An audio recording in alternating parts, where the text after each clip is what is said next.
누군가를 다시 만나고자 롤라에 왔으나 누군가가 오히려 고통이 되었다. 해석이 맞다면 그도 나처럼 누군가를 가뒀을 것이다.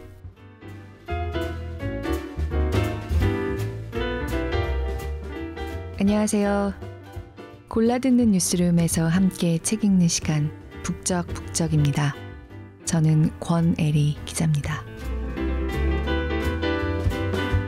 입이 10개라도 할 말이 없습니다. 처음에 8월 초에 휴방 시작했을 때는 저희 녹음 인력상 사정이 좀 있었는데요. 휴방이 길어지게 된 거는 면목 없습니다. 기다리시겠다는 댓글들 너무 죄송해서 마주보기가 어렵더라고요. 그리고 지상파에서 이렇게 말도 없이 흐지부지 끝내지는 않을 거라고 믿는다는 말씀이 보였는데 정말 감사하고 죄송스럽게 따끔했습니다. 사실 오늘 가져온 이 책을 읽으려고 출간되자마자 출판사의 허락도 진작에 받아뒀었는데요. 네, 드릴 말씀이 없습니다. 단 한 분이 들어주신다고 하더라도 책임지고 읽는 북적북적이 되게 하겠습니다. 말씀하신 대로 지상파에서 이렇게 흐지부지 그렇게는 안 할게요. 언제까지라도 북적북적으로 함께 하고 싶지만 설사 가게 되는 날이 온다고 하더라도 그동안 너무 감사했다고 꼭 인사드리고 가도록 하겠습니다. 한 번만 더 용서해 주시고 함께 책을 읽어주신다면 끝을 못 맺겠네요. 말의 끝을 못 맺겠어요. 오늘의 책은 말씀드린 것처럼 진작 허락을 받아뒀습니다. 베스트셀러일 게 처음부터 뻔했고요. 그래서 되도록 너무 좋은데 눈에 덜 띄는 보석 같은 책, 좀 신진 필자를 발굴해서 읽어보겠다는 북적북적의 기조에는 맞지 않지만요. 그래도 저로서는 이분의 책이 나왔는데 북적북적에서 읽지 않고 지나갈 수는 없는 사심 가득하게 좋아하는 작가, 정유정 작가의 영원한 천국입니다. 낭독을 허락한 출판사 은행나무에 감사드립니다. 제가 뉴욕에서도 북적북적에서 함께 읽었던 완전한 행복 이후에 이른바 정유정 욕망 3부작의 두 번째 작품으로 3년 만인 지난 8월 28일에 출간됐습니다. 아마 작가는 본인의 책에 대해서 이야기하는 것 외에 작가 사람에 대해서 너무 칭송하는 걸 좋아하지 않을 것 같지만요. 영원한 천국 출간과 함께 밝히신 사실, 실은 10년간 암투병을 해왔다는 인터뷰를 읽고 정말 깜짝 놀랐어요. 작가로서 자리를 잡기 시작하자마자 암 선고를 받으셨더라고요. 그리고 외부에는 전혀 알리지 않은 채 수술과 항암 치료를 비롯한 투병을 하면서 그동안의 작품 세계를 구축해 왔습니다. 그리고 이제 완치 판정을 받아서 밝히는 거라고 말씀하신 걸 읽었어요. 저는 너무 좋아하는 나머지 가까이에서 뵙는 걸 오히려 피하고 싶은 분이지만 뭐랄까 그동안의 팬심에 더해서 인간으로서의 존경심이 저 깊은 곳으로부터 솟구쳐 나오는 그런 느낌이었습니다. 만약에 뵙게 된다면 세상 당황스럽게 인생의 언니로 모시고 싶습니다. 작가 정유정만큼 방망이 깎는 노인처럼 문장을 깎되 읽는 이에게 그 노고의 부담감을 조금도 지우지 않는 그저 스스로에게만 냉정한 작가는 많지 않을 겁니다. 정유정의 작품은 영화학교 수업이나 문희의 창작과에서 첫자를 시작해서 그 안에서 마침표를 찍은 작품이 아니라 삶의 한복판에서 문학으로 뚜벅뚜벅 걸어 들어가는 작품들입니다. 그리고 이게 제가 작가에게 드릴 수 있는 가장 깊은 존경의 표현이에요.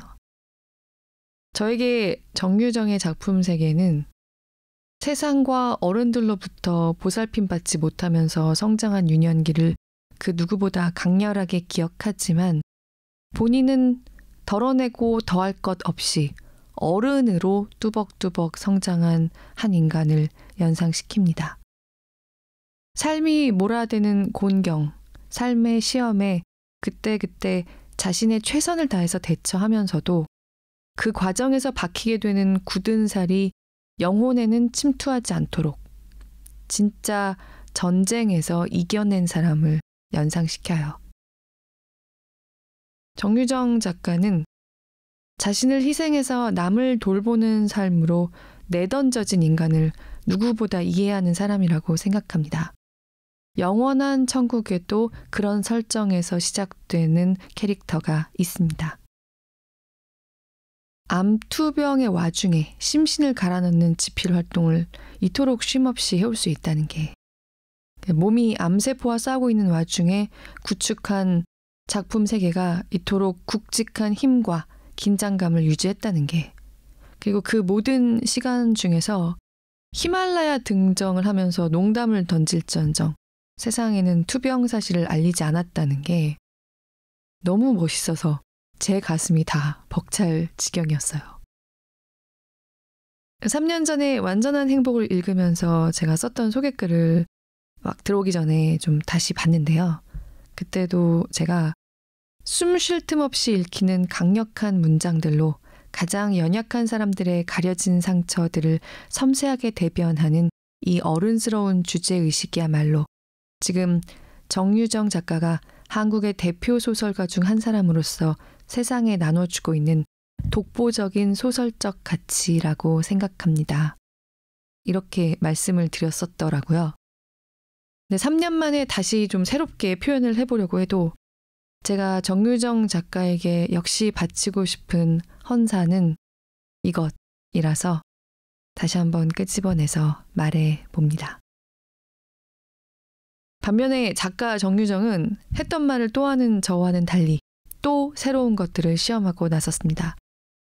영원한 천국은 SF 스릴러입니다. 인간이 육체를 떠나서 삶과 육체의 모든 감각과 정보를 가지고 영생을 누릴 수 있는 메타버스가 무대의 일부입니다.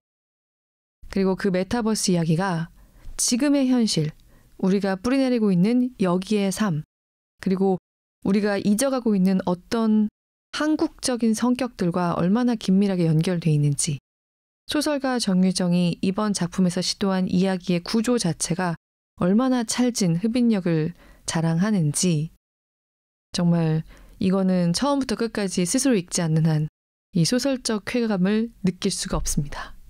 정말 좋은데 얼마나 어떻게 좋은지 알려드릴 방법이 진짜 없네요.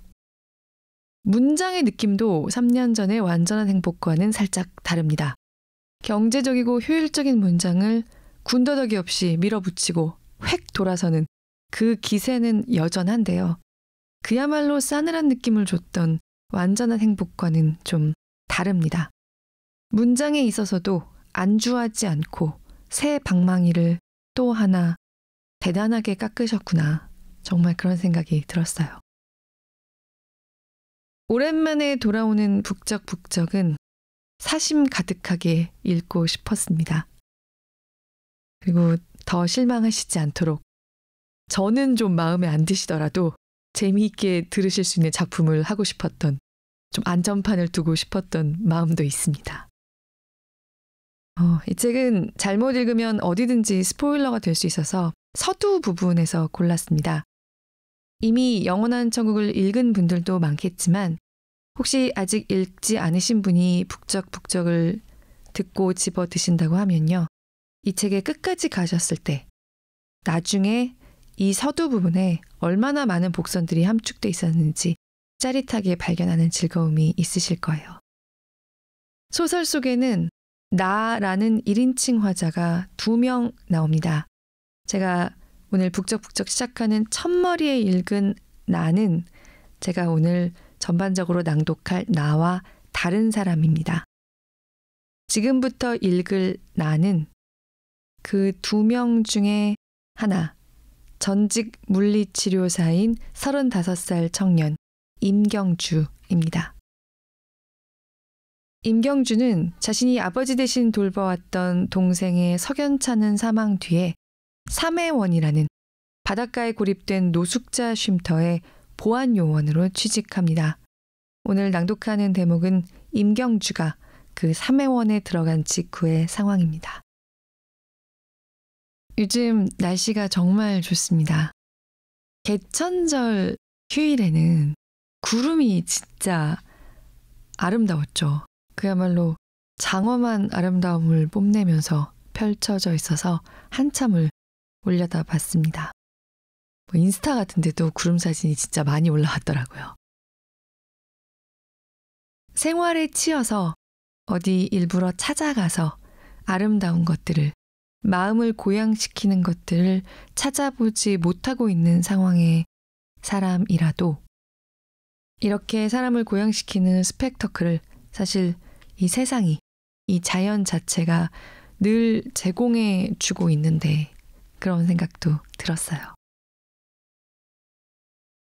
출퇴근길 오가시는 틈틈이 북적북적이 그렇게 어렵지 않게 함께 하실 수 있는 친구, 언제든 손 뻗으면 들리는 친구가 되어드리고 싶다고 민망하지만 다시 한번 생각했습니다. 들어주시는 모든 분들 정말 고맙습니다. 반성 많이 했습니다. 1년에 며칠 안 될 이 찰나 같은 가을에도 함께 해주세요. 제 시간에 돌아오겠습니다. 고맙습니다.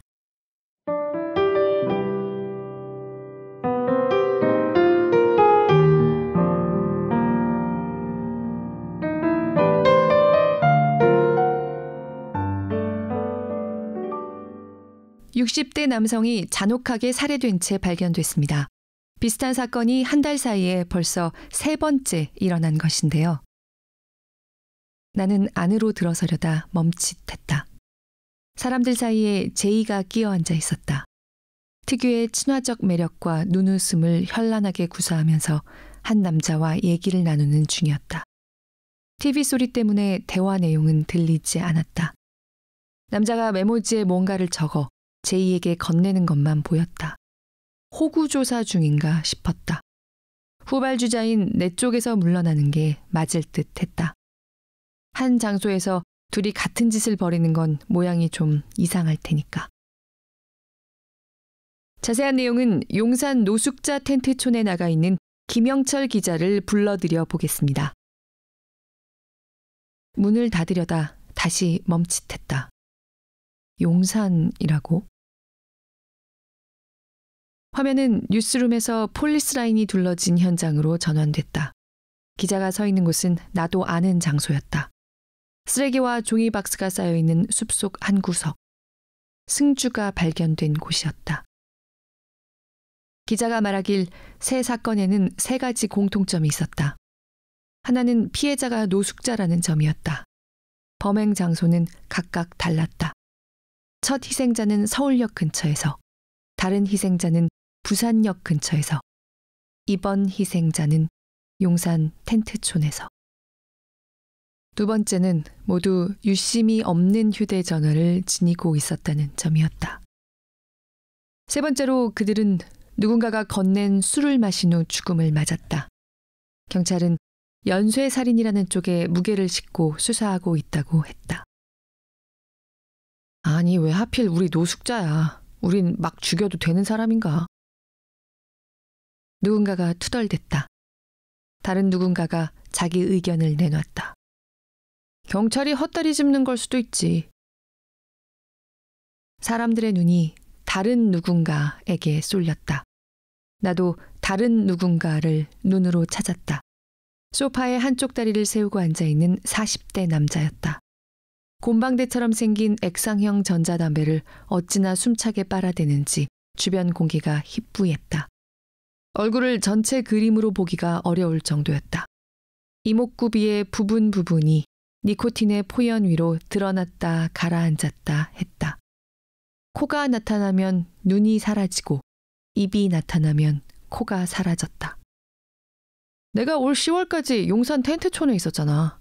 거기 있을 때 젊은 애가 하나 죽었는데 그 애를 두고 야릇한 소문이 돌았단 말이지. 야릇한 소문에 대한 이야기는 쭉 이어지지 않았다. 곰방대만 빨고 있는 걸로 봐서 청중의 분위기가 안달복달 수준으로 달아오르길 기다리는 눈치였다. 나로 말하면 안달복달을 넘어서 소리쳐 묻고 싶은 심정이 됐다. 그러니까 용산 텐트촌에서 죽은 젊은 애가 어쨌다는 거냐고. 여기 혹시 롤라라는 말 들어본 사람 있어? 곰방대가 마침내 입을 열었다. 대답하는 자는 없었다.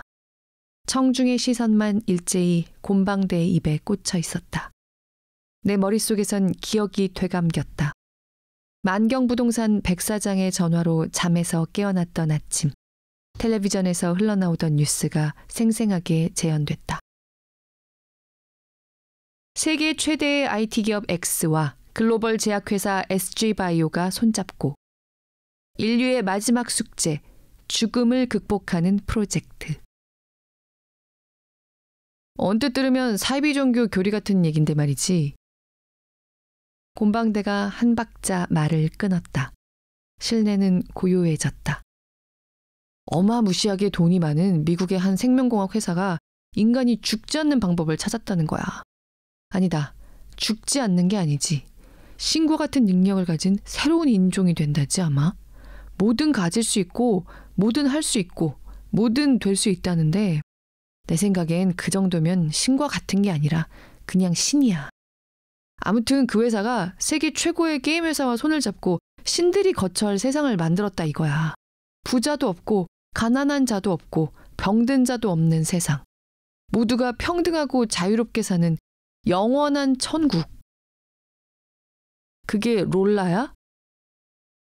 누군가가 물었다. 곰방대는 즉각 답을 내놓지 않았다. 곰방대만 대여섯 번 거푸 빨았다. 아 진짜 뜸 한 번 오지게 들이네. 누군가가 버럭 소리를 질렀다. 곰방대는 누군가를 곁눈으로 쏘아본 후 이야기를 재개했다. 근데 말이지, 천국을 만들었으면 일단 실물 인간을 보내봐야 하잖아. 정말로 안 죽고 신이 되는지 확인해야 할 거 아니야. 본선 티켓을 가진 VIP 투자자들을 안전하게 모시려면 예선 리그를 뛰어줄 선수가 필요하다 이 말씀이지. 그래서 인종별로 골고루 선수들을 선발했다는 거야. 시험에 실패해서 우주의 먼지로 사라져도 뒤탈이 없을 무연고자로 비밀리에. 스르르 맥이 빠지는 기분이었다. 듣고 보니 경찰이 쫓고 있다는 롤라행 티켓 사기꾼 이야기였다. 그게 노숙자란 말이지? 누군가가 엉덩이를 들썩이며 물었다. 곰방대는 손가락을 딱 소리가 나게 튕겼다. 그렇지. 때가 되면 데려갈 수 있도록 선수들 핸드폰에 롤라 유심을 심어놨다는 거야. 나는 저 살인사건들이 그 유심과 관계가 있다고 봐. 아까 기자도 그랬잖아. 죽은 사람들 모두 휴대전화에 유심이 없다고. 이미 내 귀에 캔디 같은 소리하고 자빠졌네. 제이와 대화를 나누던 남자가 돌연하게 끼어들었다. 이 화제가 몹시 거슬리는 기색이었다. 테이블에 놓인 리모컨을 집어들더니 TV 채널을 낚시 방송으로 돌려버렸다. 어이 윤식 씨, 아무리 그렇다고 채널을 네 맘대로 변경하면 안 되지. 누군가는 윤식 씨의 태도를 지적했다. 다들 우리 노숙자랑 관련된 중대한 뉴스를 보고 있는데 이게 뭔 경우야? 나는 윤식이라는 이름을 명단에서 찾아냈다. 일동 입소자로 123호에 거주하고 있었다. 아, 우리 노숙자랑 하던 얘기나 하셔. 나는 낚시 프로 볼 테니까. 윤식 씨와 누군가는 채널 문제로 티격태격하기 시작했다. 사람들의 관심은 둘의 싸움 쪽으로 옮아갔다. 제이는 뒤로 물러앉아 이 싸움을 지켜보고 있었다. 다른 누군가가 롤라에 대해 물었다. 아무리 그렇다고 해도 사람을 죽여서 유심을 빼간단 말이야? 좀 말이 안 된다. 야, 우리끼리는 좀 솔직해지자. 자기 이야기의 신빙성에 타격을 받은 데다 대중의 관심마저 줄어들자 곰방대의 목소리가 한 옥타브 올라갔다. 말의 속도도 눈에 띄게 빨라졌다. 너 말이야, 롤라 얘기 듣고 막 가슴이 뛰지 않았냐? 그 유심 내 거면 좋겠다. 그런 생각 안 들었어? 이름표가 달린 것도 아니고 법으로 소유권이 있는 것도 아니고 핸드폰에 유심만 끼우고 있으면 롤라에서 천국으로 모셔간단 말이지. 내 맘 짚어서 남의 맘도 보는 거야. 난 솔직히 혹하더라. 누군지 몰라서 그렇지 알기만 하면 그냥. 잠시 입을 닫고 있던 다른 누군가가 곰방대의 말을 일정 부분 인정했다. 그렇긴 해. 예전에 유튜브에서 그런 영상 봤는데 정신 나간 헛소리다 하면서도 혹시 하는 마음이 생기던데. 또 다른 누군가도 자기 의견을 피력했다. 설마 진짜겠어? 사기꾼한테 노란한 거지. 예전에도 몸 목사한테 재산 다 바치고 천국에 올라갈 거라고 산속에서 대기 타던 인간들 있었잖아. 슈거판가 뭔가. 그 머저리들은 지금 뭐하고 사나 몰라. 아니 일단 진짜라고 가정을 해보자니까. 곰방대가 말했다. 우리 삼회원에도 선수가 있다 치자고. 그게 밖으로 알려지면 어떨 것 같아? 바깥 세상 인간들이 뭔 짓을 할 것 같냐고. 이 지점에서 청중의 관심이 일제히 곰방대에게 돌아왔다. 질문이 열광적으로 터져나왔다. 삼회원에도 선수가 있어? 누군지 알아? 선발 기준이 뭔데? 로또같이 추첨하나? 언제쯤 선수를 부른대? 롤란지 뭔지 그걸 어디에다 만들었대? 달에다? 우주에다? 대중의 관심에 힘을 얻은 곰방대의 목소리가 한 옥타브 더 올라갔다. 봐라 봐라. 우리 안에 선수가 있다니까 다들 어질어질하지? 계산 바로 나오잖아. 돈 들고 찾아오면 그나마 양반이지. 칼 들고 올 놈이 세상 천지에 널리고 깔렸다고. 거액 주고 청부할 놈은 없겠어? 까놓고 말해서 우리 중 누구한테 5억 줄게. 유심 가져와라. 하면 눈 뒤집히지 않을 놈이 몇이나 있겠냐고. 다른 누군가가 물었다. 근데 용산에서 죽은 젊은 애랑 저 살인사건이랑 뭔 관계인데? 마침내 내가 원하던 질문이 나왔다. 만약 끝까지 나오지 않았다면 나는 직접 들어가 물었을 것이다. 아니, 걔는 살인사건과 관계 있는 건 아니야. 곰방대가 이번에는 뜸들이지 않고 대답했다. 롤라에서 데려간 거 아니냐는 소문이 돌았다는 얘기야. 여러 가지로 이상한 점이 많았거든. 텐트촌 주민도 아니고 몇 날 며칠 숲속에서 혼자 지내던 애라. 그 동네에 이상한 놈이 한둘이야. 밤에 몰래 들어와서 목매는 일반인도 있다던데. 다른 누군가가 토를 달았다. 곰방대는 곰방대를 좌우로 흔들어대며 반박했다. 자살도 아니고 타살도 아니었다니까. 사인을 못 찾았어요. 경찰이 서둘러서 자연사로 결론 내버렸단 말이지. 자연사 하기엔 너무나 젊은 앤데. 가족이 부검 요청을 했는데 그것도 거절했다더라고. 그렇다고 그게 롤라에서 데려갔다는 증거는 아니지. 다른 누군가가 의심을 거두지 않자 곰방대는 근거를 댔다. 시신을 처음 발견한 사람이 그러는데 뒤통수에 구멍이 나 있었대. 그게 표식일 거라고 다들 그러던데. 아니 그럼 더 문제 아니야? 그 아이가 롤라에 간 거라면 몸이랑 같이 가야지. 몸은 시체가 돼서 텐트촌에 남았는데 그게 어떻게 살아서 천국에 간 거냐고. 죽어서 귀신이 간 거지. 곰방대는 잠시 머뭇대다 자신 없는 목소리로 대꾸했다. 영생을 얻으려면 이생의 육신은 버려야 한다는 성경 말씀도 있잖아. 나는 기억을 더듬어 봤다. 하느님이 그런 말씀을 한 적이 있던가. 성경을 읽어보지 않아 반박은 못하겠으나 곰방대의 말이 헛소리라는 건 장담할 수 있었다. 우선 사실관계부터 틀렸다. 승주는 부검을 했고 뒤통수는 말끔했다. 구멍은커녕 땜빵 자국 하나 없었다. 둘째, 롤라라는 세계관은 인류 역사에서 퇴출된 적이 없는 인기 콘텐츠였다. 구원의 논리는 수천 년 전과 똑같았다.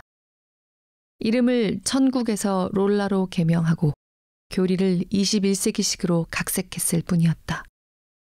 텔레비전 뉴스가 벌써 그에 관한 핵심 단서를 확인해 줬다. SG바이오라는 제약회사는 지구상에 존재하지 않는다라고. 그런데도 사람들은 천국이 있고 선수단이 대기 중이라는 말에 솔깃한 눈치였다. 말하기도 새삼스럽지만 이 세상에 넘쳐나는 게 심성만 착한 자들이었다. 뱃속에서 신물이 솟구치는 느낌이었다. 화가 나는 것 같기도 하고 서글픈 것 같기도 하고 넌더리가 나는 것 같기도 했다. 나는 휴게실 문을 닫고 물러섰다. 승주의 죽음이 이런 식으로 각색돼서 세상 천지를 떠돌다 내 귀에 와닿을 줄은 상상조차 못 해봤다. 심란했던 나머지 걸음에 정처가 없었다. 문득 정신이 들고 보니 삼동 비상구 바깥에 서 있었다. 고개를 들자 세 개의 거대한 창고가 눈에 들어왔다. 삼해원 조감도대로라면 오른쪽부터 기계창고, 물품창고, 식자재 창고였다. 삼동 비상구에서 20여 미터 떨어진 곳에는 잣나무가 한 그루 있었다. 높이로나 둥치 둘레로나 생김새로도 내 집 마당의 잣나무와 비슷해 보였다. 다만 쓰임새가 달랐다. 내 집 잣나무가 포토존이라면 이곳 잣나무는 흡연존이었다. 나무 밑둥치에 간장똥만한 항아리가 놓여있고 흡연구역이라는 팻말이 붙어 있었다. 항아리 옆에는 한 남자가 쪼그려 앉아 담배를 피우고 있었다. 주방 전투에서 팀장의 밥이 됐던 칼잡이였다. 나는 반사적으로 도주 충동을 느꼈다. 목줄이 풀린 채 동네 골목을 어슬렁대는 사나운 개와 마주친 기분이었다. 즉각 몸을 돌려 삼동으로 되돌아가고 싶었다. 놈이 나를 콕 집어 주시하면서 몸을 일으키지 않았다면 그리 했을 것이다. 등을 보이는 건 물릴 기회를 주는 거나 마찬가지였다. 나는 순찰 나온 양, 자연스러운 보폭으로 흡연구역을 향해 걸었다. 눈 쌓인 길 위에는 발자국들이 어지럽게 겹쳐 있었다. 담배를 피우러 오간 이들의 발자국일 터였다. 지금은 칼잡이 말고는 아무도 없었다. 칼잡이는 팔짱을 끼고 서서 내가 다가오는 걸 지켜봤다. 담배를 이새에 물고 있어서 그런지 연기 때문에 한쪽 눈꼬리를 접고 있어서인지 실실 웃는 것처럼 보였다. 아, 네 머리통에다 기스 낸 놈. 칼잡이가 이새에서 담배를 뽑아내며 말했다. 찡그린 한쪽 눈은 계속해서 나를 주시하고 있었다. 뭘 조심해, 등신아. 놈은 누군가와 통화를 하는 모양이었다. 양쪽 귓바퀴에 빨래 집게 모양의 까만 이어폰이 걸려 있었다. 혼자 있으니까 날 쳐다보지도 못하는 쪼다구만. 나는 평온하게 숨을 쉬려고 안간힘을 썼다. 쫄지 않으려고 어깨와 다리에 힘을 주었다. 시비 걸 빌미를 주지 않으려고 앞만 보고 걸었다. 물론 그런다 해서 무탈하게 지나갈 수 있는 건 아니었다. 칼잡이 앞에 도달한 순간 퇴 소리와 함께 침이 날아와 운동화 끝에 떨어졌다. 그럴까? 심심한데 회나 좀 쳐봐? 칼잡이의 목소리는 동네방네 다 들릴 만큼 우렁찼다. 나는 반응하지 않았다. 회치겠다는 쪼다가 나인지 확실하지 않았고 나라고 한들 어째 볼 상황도 아니었으므로 가던 길을 갔다. 종종 걸음치고 싶은 마음을 억누르고 칼잡이 앞을 지나쳐 식자재 창고 옆길로 올라갔다. 앞만 보고 걸었으나 앞을 거의 볼 수 없었다. 감관을 총동원해서 보고 있는 건 내 움직임을 따라오는 등 뒤에 눈이었다. 내 보폭은 점점 커졌다. 한 발짝 뗄 때마다 장단지가 움찔거렸다. 이빨새에 담배를 문 칼잡이가 희쭉희쭉 웃으며 스카이 콩콩을 타고 쫓아오는 것 같아서. 아무래도 등 뒤 바다에서 울리는 쿵쿵 소리 탓이지 싶었다. 이곳에 온 후로 계속해서 듣고 있는 저 소리의 정체를 알려면 바다에 내려가 봐야 할 것 같았다. 그러니까 칼잡이의 시야를 벗어난 후에. 식자재 창고 옆에 도착하면서 나는 새로운 사실을 하나 깨달았다. 눈 위로 찍혀있는 발자국에 변화가 있었다. 흡연 구역까지 나 있던 발자국들은 흡연꾼들이 남긴 발자국이었다.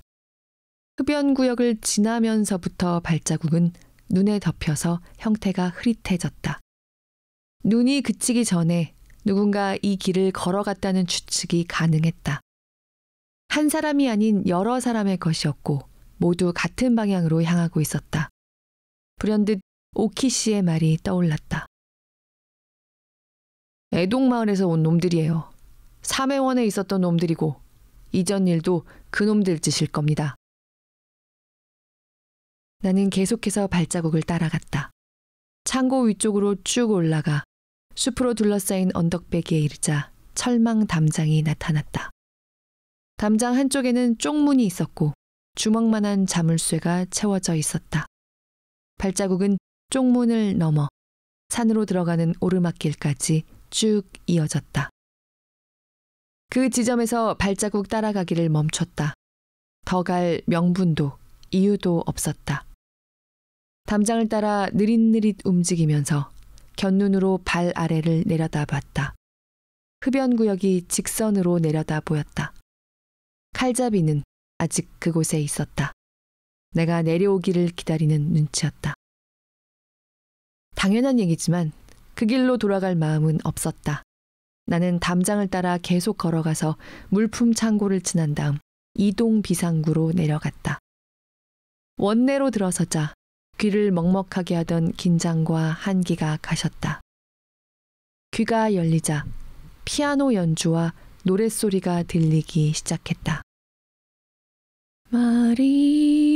마리아 그라치아 플레나. 텔레비전이나 라디오 소리가 아니었다. 누군가 실제로 노래를 부르고 있었다. 해금 소리처럼 가느다랗고 쨍한 음색의 소프라노였다. 아니다. 여기엔 여자가 없으니 카운터 테너라고 해야 할까. 나는 노래가 새어나오는 음악교육실 문을 조금 열어봤다. 피아노 위에 앉아있는 공달이 먼저 눈에 띄었다. 놈의 시선은 피아노 옆에 서서 노래하는 남자에게 붙박인 상태였다. 피아노 연주자는 뜻밖에도 랑이 언니였다. 마리아 그라치아 플레나. 한 소절 더 진행됐을 때 랑이 언니가 연주를 멈췄다. 남자도 노래를 멈췄다. 지난번 발성 교정할 때 했던 얘기 귓등으로 들었나 보다. 랑이 언니는 건반에서 손을 내리고 턱만 틀어 남자를 봤다. 남자는 입을 꾹 다물었다. 반가성 쓰지 말라고 했을 텐데. 랑이 언니의 말투는 새벽녘 카페에서처럼 나긋나긋하지 않았다. 목소리는 나직하고 어조엔 날이 서 있었다.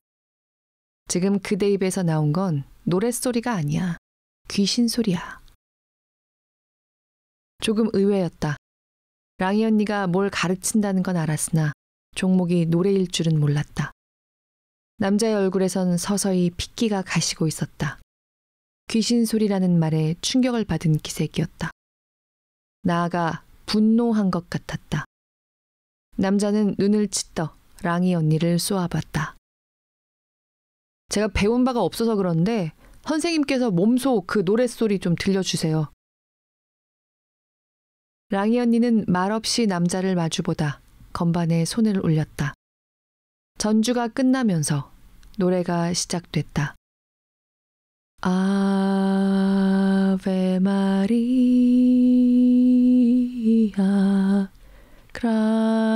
gratia plena. 생물학적 경계를 단숨에 지우는 목소리였다. 천상에서 울리는 종소리를 듣는 것 같았다. 노랫소리와 귀신 소리의 차이를 분명하게 알려주는 노래였다. 나로 말하자면 노래에 대해 쥐뿔도 모르는 막귀였으나 청량하고 힘있는 목소리 밑으로 저류처럼 휘도는 무언가는 느낄 수 있었다. 숨을 멈추고 귀를 기울이게 만드는 무언가. 그 무언가는 내게로 와서 새파랗게 타는 슬픔이 되었다. 나는 숨기를 닫고 눈을 감았다. 마리아 그라치아 플레나. 껌껌한 눈꺼풀 안에서 만경 유도장을 맨발로 뛰어다니던 4살배기 승주가 나타났다가 사라졌다. 캠핑카를 빌려 바다에 가자던 승주의 장밋빛 광채가 나타났다가 사라졌다. 마당 잣나무 앞에 우두커니 서 있던 승주의 모습이 나타났다가 사라졌다. 제가 만든 기차역 안에 미동도 없이 앉아있던 승주가 나타났다가 사라졌다. 내게 얻어맞던 밤, 물끄러미 나를 보던 승주의 황무지 같은 눈이 나타났다가 사라졌다. 승주가 눈을 감고 누워있던 시체 안치대가 나타났다가 스르르 사라졌다. 마리아 그라치아 플레나.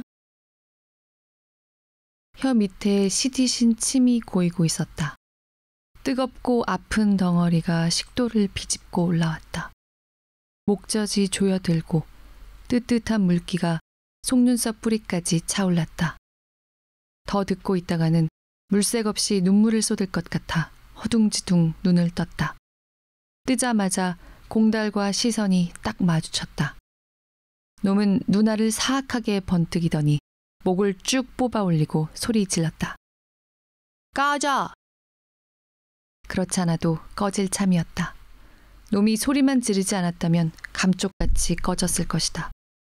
적어도 문 손잡이에 매달린 자세로 굳어지는 일은 없었을 것이다. 랑이 언니는 뒤늦게 노래를 멈추고 뒤를 돌아봤다. 나를 부르는 것도 같았으나 나는 문을 닫아버렸다. 쾅 소리가 복도를 뒤흔들 만큼 세차게. 고의가 아니었다. 당황한 나머지 힘 조절을 못한 탓이었다. 달리기에 가까운 속도로 이동을 빠져나왔다. 보안실을 그냥 지나쳐서 현관문을 열고 밖으로 나갔다. 눈 쌓인 앞마당을 돌진하듯 가로질렀다. 따가운 열감이 발끝에서 얼굴로 빠르게 올라오고 있었다. 이 불꽃들이 화염으로 번지기 전에 몸을 식혀야 했다. 찬바람이 필요했다. 가 닿은 곳은 바다로 내려가는 해변 계단 입구였다. 양쪽 난간 사이에는 쇠사슬이 걸려있고 출입 금지 팻말이 달려 있었다. 나는 팻말 앞에서 걸음을 멈췄다. 가만히 서서 시선으로만 주변을 둘러봤다. 계단 오른편은 잣나무 군락지였다. 일동 비상구까지 이어지는 기다랗고 빽빽한 숲이었다. 온전히 잣나무로만 이뤄진 걸로 미루어 수익 창출을 목적으로 조성한 고밀도 조림지가 아닌가 싶었다. 베토벤이 공달에게 던져주는 잣방울도 저곳에서 나왔을 것이고. 거친 바람이 뺨을 때리고 귀 뒤로 미끄러졌다. 바다에는 낯빛 하늘이 낮게 드리워져 있었다. 먼 수평선에선 떼짱구름이 함대처럼 진격해오는 중이었다. 검푸른 파도는 크고 작고 흰 유빙들을 끌고 해변으로 몰려들었다. 비로소 나는 알게 되었다. 끊임없이 들려오던 쿵 소리의 정체가 뭔지. 먼 바다로부터 밀려온 유빙이 갯바위나 이미 밀려와 있던 유빙 덩어리와 충돌하며 내는 굉음이었다. 한 번씩 부딪힐 때마다 산산이 부서진 유빙 가루가 물보라처럼 솟구쳐 올랐다. 몰려온 유빙들은 직소 퍼즐을 맞추듯 해안가 전역에 얼음 벌판을 형성하고 있었다. 영구 동토의 세계를 내려다보고 있는 기분이었다. 쿵, 쿵. 언제부턴가는 내 머릿속에서도 유빙이 부딪기 시작했다. 빗장을 걸어 잠가둔 어떤 문이 충돌의 충격으로 열리고 있었다. 문 안에서 지금껏 피해왔던 질문, 떠올리지 않으려 몸부림쳤던 생각들이 와르르 떠밀려 나왔다. 승주는 집을 떠난 이후 어떻게 살았을까? 뭘 먹고 어디서 잤을까? 길에서 웅크리고 잤을까? 구걸을 하고 다녔을까? 무료 급식소를 전전하며 밥을 얻어 먹었을까? 아니면 심장이 멈출 때까지 내리 굶었을까? 눈을 감기 전 마지막 순간엔 무얼 생각했을까? 자신을 죽음으로 내몬 나를 떠올렸을까? 갑자기 다리에 힘이 빠졌다. 무릎이 접히는 바람에 계단 앞에 고꾸라지듯 주저앉았다. 쿵 소리는 끊임없이 울렸다. 머릿속에서, 바다에서, 아니 온 세상에서. 그 소리가 승주의 부름으로 들렸다. 형. 아직도 화났어? 나랑 이제 말 안 하기로 한 거야? 승주의 부름 사이로 제이의 목소리가 파고 들어왔다. 그렇게 눈꼬리 올려서 쏘아보면 뭐랑 닮은 줄 알아? 잣나무 군락지 안쪽이었다. 나무에 가려 모습이 보이지 않았으나 목소리는 맞바람을 타고 직선으로 뻗어왔다. 네가 좋아하는 사막 여우랑 똑같아. 가만 보니 오키 씨보다 더 말이 많은 놈이었다. 좀 전에는 휴게실에서 윤식 씨와 떠들고 있더니 이번엔 잣나무 숲에서 누군가와 떠들고 있었다. 그것도 연애질할 때나 쓸 법한 솜사탕 목소리로. 금방 내욕했지. 나는 쇠사슬을 붙들고 몸을 일으켰다. 제이의 달착지근한 미러를 등지고 돌아서서 하늘을 봤다. 눈빛 다 읽혀. 듣다 보니 누군가와 함께 있는 건 아닌 것 같았다. 화상 통화를 하는 게 아닌가 싶었다. 제이의 웃음소리가 등 뒤에서 흘러와서 내 어깨를 타고 넘어갔다. 봄날의 개울물처럼 나직하고 나른하게.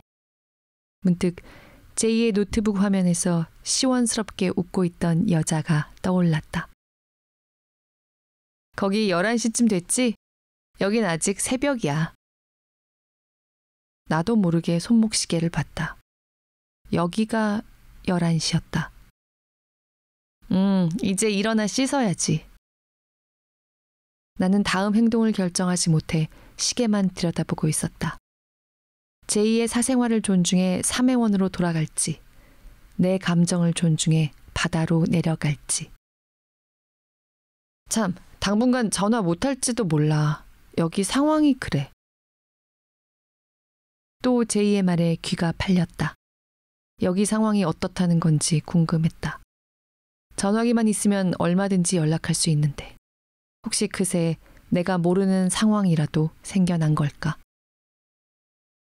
시간 날 때마다 문자, 걱정하지. 이어지는 말은 바람의 하울링과 유빙의 충돌음 때문에 끊겼다 들렸다 했다. 곧 돌아가. 늦어도 크리스마스 전까지는. 나는 삼해원으로 돌아가기로 했다. 놈의 간질간질한 통화를 엿듣고 있자니 점점 더 우울해졌다. 몸을 돌리고 왔던 길로 발을 내디디며 제이의 마지막 말을 들었다. 돌아가면 우리 결혼하자.